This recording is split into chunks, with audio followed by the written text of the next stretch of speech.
something is important enough, you do it even if the odds are not in your favor. Some people don't like change, but you need to embrace change if the alternative is disaster. Failure is an option here. If things are not failing, you are not innovative enough. The path to the CEO's office should not be through the CFO's office, and it should not be through the marketing department. It needs to be through engineering and design. Persistence is very important. You should not give up unless you are forced to give up. I think it's very important to have a feedback loop where you are constantly thinking about what you've done and how you can do it better. There is tremendous bias against taking risks. Everyone is trying to optimize their ass cover. It's okay to have your eggs in one basket as long as you control what happens to that basket. Brand is just a perception, and perception will match reality over time. Sometimes it will be ahead, other times it will be behind, but brand is simply a collective impression some have about the product. I don't think it's a good idea to plan to sell a company. It is a mistake to hire huge numbers of people to get the complicated job done. Numbers will never compensate for talent. In getting the right answer, two people who don't know something are not better than one tend to slow down progress and will make the task incredibly expensive. A company is a group organized to create the product or service, and it is only as good as its people and how excited you are about creating. I do want to recognize a ton of super talented people that just happen to be the face of the company. People work better when they know what the role is and why. It is important that people look forward to coming to work in the morning and enjoy work. If you're a co-founder or CEO, you have to do all kinds of tasks you might not want to do. If you don't do your chores, the company won't succeed. No task is too menial. I say something, and then it usually happens. Maybe not on schedule, but it usually happens. I do think there is a lot of potential if you have a compelling product, and people are willing to pay a premium for that. I think that is what Apple has shown. You can buy a much cheaper cell phone or laptop, but Apple's product is so much better than the alternative, and people are willing to pay that premium. I don't spend my time pontificating about high concept things. I spend my time solving engineering and manufacturing problems. I always invest my own money in the companies that I create. I don't believe in the whole thing of just using other people's money. I don't think that's right. I'm not going to ask other people to invest in something if I'm not prepared to do so myself. My biggest mistake is probably weighing too much on someone's talent and not someone else's personality. I think it matters whether someone has a good heart. I don't create companies for the sake of creating companies, but to get things done. I don't believe in process. In fact, when I interview a potential employee and he or she says that it's all about the process, I see that as a bad sign. The problem is that a lot of big companies' process becomes a substitute for thinking. You're encouraged to behave like a little gear in a complex machine.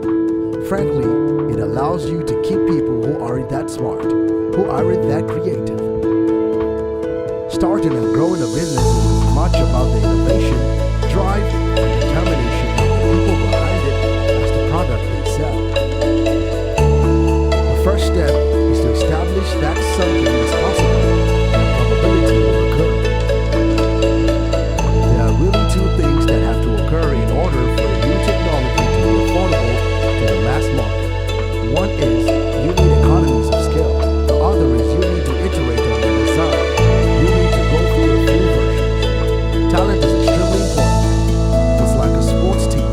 The team has the best individual player will often win, but then there's a multiplier from how those players work together and the strategy they employ. Work like hell. I mean, you just have to put in 80 to 100 hour weeks every week. This improves the odds of success. If other people are putting in 40-hour work weeks and you're putting in 100-hour work weeks, then even if you're doing the same thing, you know that you'll achieve in 4 months what it takes them a year to achieve. Now back to not read any books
Why did it succeed when others did not?